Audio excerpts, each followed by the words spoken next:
नमस्कार, मी स्नेहल घरपणकर. SP9 मराठीमध्ये आपलं स्वागत. तर पाहूयात आजच्या टॉप 9 न्यूज. युवा कार्यक्रम व केंद्रीय क्रीडा मंत्रालय अंतर्गत असणाऱ्या नेहरू युवा केंद्र कोल्हापूर मार्फत शिवाजी विद्यापीठात युवा संसदेचे आयोजन करण्यात आले. कार्यक्रमाचे उद्घाटन जिल्हाधिकारी अमोल येडगे यांच्या हस्ते करण्यात आले. कार्यक्रमाच्या अध्यक्षस्थानी शिवाजी विद्यापीठाचे कुलगुरू DT शिर्के तर प्रमुख अतिथी आमदार प्रकाश आबिटकर उपस्थित होते. कार्यक्रमामध्ये दिवसभरात 4 सत्रांचे आयोजन करण्यात आले होते. यामध्ये माय भारत पोर्टल, तृणधान्याचे जीवनातील महत्त्व, वोकल फॉर लोकल, युवा संसद या विषयावर करण्यात आले. कार्यक्रमासाठी जिल्ह्यातून युवक युवती सहभागी झाले होते. तसेच शिवाजी विद्यापीठाचे प्राचार्य कुलगुरू डॉक्टर PS पाटील, कुलसचिव डॉक्टर VN शिंदे, राष्ट्रीय सेवा योजनाचे संचालक डॉक्टर TM चौगले, इंचे अवधूत गायकवाड, डॉक्टर प्रमोद कसबे, नेहरू युवा केंद्राच्या जिल्हा युवा अधिकारी पूजा सैनी, कार्यक्रम पर्यवेक्षक भानुदास यादव उपस्थित होते. कार्यक्रमाचे सूत्रसंचालन गणेश भोसले यांनी केले. महिला दिनानिमित्त केंद्र सरकारने महिलांसाठी आनंदाची बातमी दिली आहे. घरगुती सिलेंडरच्या दरात 100 रुपयांची कपात करण्यात आली आहे. याबाबतची माहिती केंद्र सरकारने दिली आहे. महिला दिनानिमित्त LPG सिलेंडरच्या दरात आम्ही 100 रुपयाची कपात करण्याचा निर्णय घेतला आहे. यामुळे महिला शक्तीचे जीवन तर सुसह्य होईलच, शिवाय कोट्यावधी कुटुंबांचा आर्थिक भारही कमी होईल. हे पाऊल पर्यावरण संरक्षणासाठीच उपयुक्त ठरेल, ज्यामुळे संपूर्ण कुटुंबाचे आरोग्यही सुधारेल, असं ट्विट पंतप्रधान नरेंद्र मोदी यांनी केले आहे. महिलांना शेतीकडे न वळता व्यवसायाकडे वळावे असे आवाहन भुदरगड तालुक्यातील करवाडी येथे केंद्रीय प्राथमिक शाळेमध्ये महिला दिनानिमित्त आयोजित केलेल्या कार्यक्रमात बोलताना भुदरगड तालुका मनसेचे अध्यक्ष अशोक पाटील यांनी केले आहे. मनसे अध्यक्ष अशोक पाटील म्हणाले की ज्या महिलांना व्यवसाय करायचा आहे त्या महिलांनी सक्षम बनावे व आमच्याशी संपर्क साधावा असे आवाहन करण्यात आले आहे. या कार्यक्रमास करवाडी येथील केंद्रीय प्राथमिक शाळेमधील शिक्षिका व करवाड्यातील महिला मोठ्या संख्येने हजर होत्या. महाराष्ट्र राज्याचे मुख्यमंत्री एकनाथ शिंदे कोल्हापूर जिल्हा दौऱ्यावर आहेत. हातकणंगले तालुक्यातील कोरोची येथे महिला सशक्तीकरण या कार्यक्रमासह ते जिल्ह्यातील विविध विकास कामांचे उद्घाटन करणार आहेत.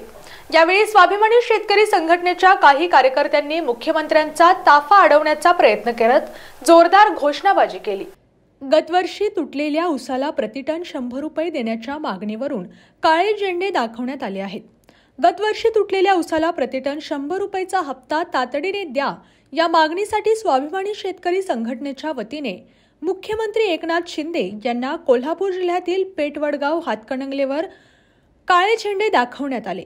राज्य सरकारने 2 महिन्यात ऊस उत्पादक शेतकऱ्यांच्या खात्यावर 100 रुपयाचा दुसरा हप्ता जमा करण्याबाबत मुख्यमंत्री एकनाथ शिंदे यांनी स्वतः मध्यस्थी करून पुणे-बंगळूर महामार्गावरील आंदोलन स्थगित केले.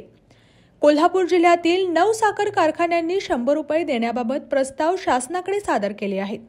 मात्र राज्य सरकार ऊस दर नियंत्रण समितीची बैठक घेऊन मान्यता न दिल्याने कारखान्यांना दुसरा हप्ता देणे अडचणीचे झाले आहे. जवळपास 3 महिने झाले तरीही शासनाने निर्णय न घेता सरकार कारखानदारांच्या पाठीशी राहिल्याने संतापलेल्या संघटनेच्या पदाधिकाऱ्यांनी मुख्यमंत्र्यांच्या निदर्शनार्थ डिजिटल फलक आणि काळे झेंडे दाखवत निषेध व्यक्त केला. यावेळी कार्यकर्त्यांनी जोरदार घोषणाबाजीही केली. मी आता दिल्लीला निघालो आहे. आमच्यामध्ये सर्व काही समन्वय आहे, त्यामुळे सर्व काही ठीकठाक होईल असा विश्वास मुख्यमंत्री एकनाथ शिंदे यांनी व्यक्त केला.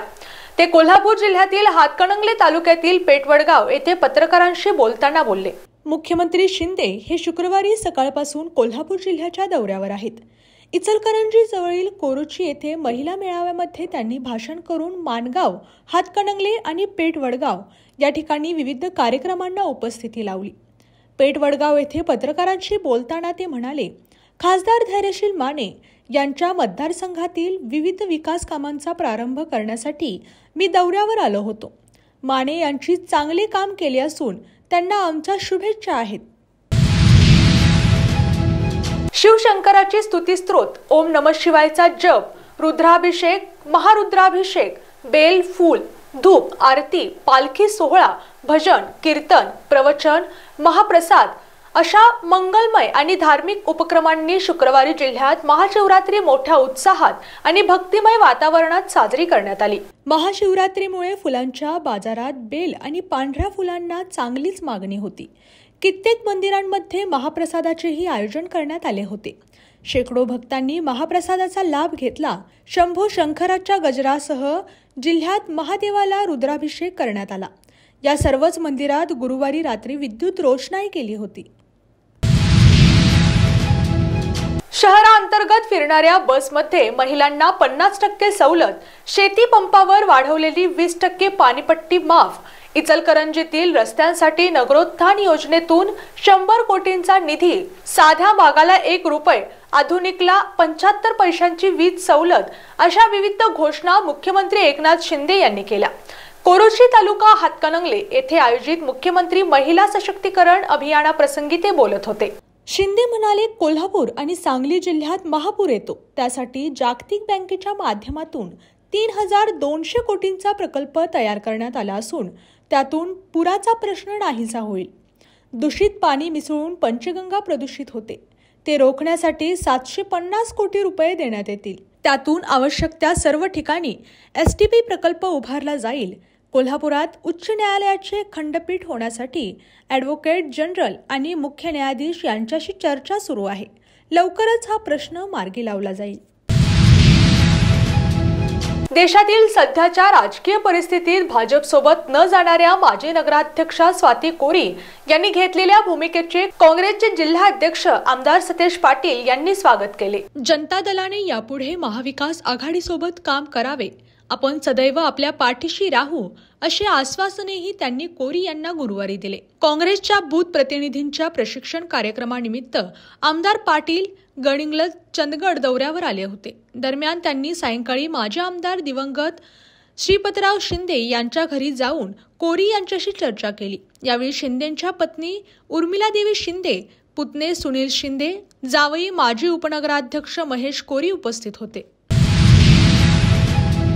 कावळानाका येथील स्टेट हाऊसच्या जागेसोबतच स्टेशन रोडवरील शाहूपुरी पोलीस ठाण्याला लागून असलेल्या अप्पर जिल्हाधिकारी यांच्या निवासस्थानाची 28,352 चौरस फूट जागेचाही आज ना उद्या बाजार होणार आहे।